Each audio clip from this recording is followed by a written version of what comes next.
ഇന്നത്തെ എൻ്റെ വീഡിയോ എനിക്ക് ഭയങ്കര സ്പെഷ്യൽ ആയിട്ടുള്ള വീഡിയോ ആണ്. കാരണം എന്താണെന്ന് വെച്ചാൽ കുറേ നാളായിട്ട് ആഗ്രഹിക്കുന്നതാണ് എനിക്കായിട്ടൊരു സ്പേസ് ഇങ്ങനെ കാമായിട്ട് ക്വയറ്റായിട്ട് വന്നിരിക്കാൻ പറ്റുന്നത്, അല്ലെങ്കിൽ ഒരു ബുക്ക് വായിച്ചിരിക്കാനോ കുറച്ച് നേരം സമാധാനത്തിൽ വന്നിരിക്കാനോ പറ്റുന്ന അങ്ങനത്തെ ഒരു സ്പേസ് എനിക്കായിട്ടൊരു സ്പേസ് വേണമെന്നുള്ളത് കുറേ നാളുകൊണ്ടുള്ള ഒരു ആഗ്രഹമായിരുന്നു. ഞാൻ അതിന് വേണ്ടിയിട്ട് ഇതുവരെ നോക്കിയിട്ടില്ല, റൂമിലൊക്കെ ഇരിക്കും. പക്ഷേ എന്താണെന്ന് വെച്ചാൽ എനിക്ക് ഞാൻ അടച്ചു കൂട്ടിയിരിക്കുന്നതിനായിട്ട് കുറച്ചും കൂടെ പുറത്ത് കാഴ്ചയൊക്കെ കണ്ട് അങ്ങനെയൊക്കെ ഇരിക്കുന്നത്, കാറ്റ് വെളിച്ചൊക്കെ കിട്ടുന്നതിരിക്കുന്നതാണ് കുറച്ചും കൂടെ എനിക്ക് കംഫർട്ടായിട്ട് തോന്നിയിട്ടുള്ളത്. അപ്പോൾ ഞാനിന്ന് നോക്കിയപ്പോഴത്തേക്കും പുറത്ത് ടെറസിൽ ഒരുപാട് സ്ഥലമുണ്ട്. അവിടെ ഒരു കുഞ്ഞ് സ്പേസ് ഉണ്ടാക്കി എനിക്കായിട്ട് എടുക്കണമെന്ന് വിചാരിച്ച് നോക്കിയപ്പോൾ എനിക്ക് അതിന് വേണ്ടിയിട്ട് പറ്റിയൊരു സ്ഥലം കിട്ടി.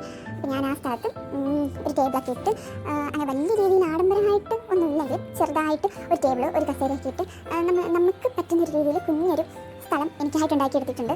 പക്ഷേ ഇത് കുറച്ചും കൂടെ ഒക്കെ സെറ്റാക്കാനുണ്ട്, നല്ല രീതിയിൽ ഒന്ന് സെറ്റ്. അപ്പോൾ അങ്ങനെ ചെറിയ ടേബിളും കസേരയൊക്കെ ഇട്ടപ്പോഴത്തേക്കും ഓക്കെ സെറ്റായി. പുറത്തെ കാഴ്ചയും കണ്ട് സമാധാനത്തോടെ ബുക്കും വായിച്ച് കുറച്ച് നേരം ഇരിക്കാൻ പറ്റുന്നൊരു പീസ്ഫുള്ളായിട്ടൊരു സ്ഥലമാണ്. ഇനി അത് കുറച്ചും കൂടെ വൃത്തിയാക്കാനുണ്ട്. ബാക്കിയുള്ളത് നമുക്ക് വഴിയെ ഓരോന്നോരോന്ന് പതിയെ ചെയ്തെടുക്കാം.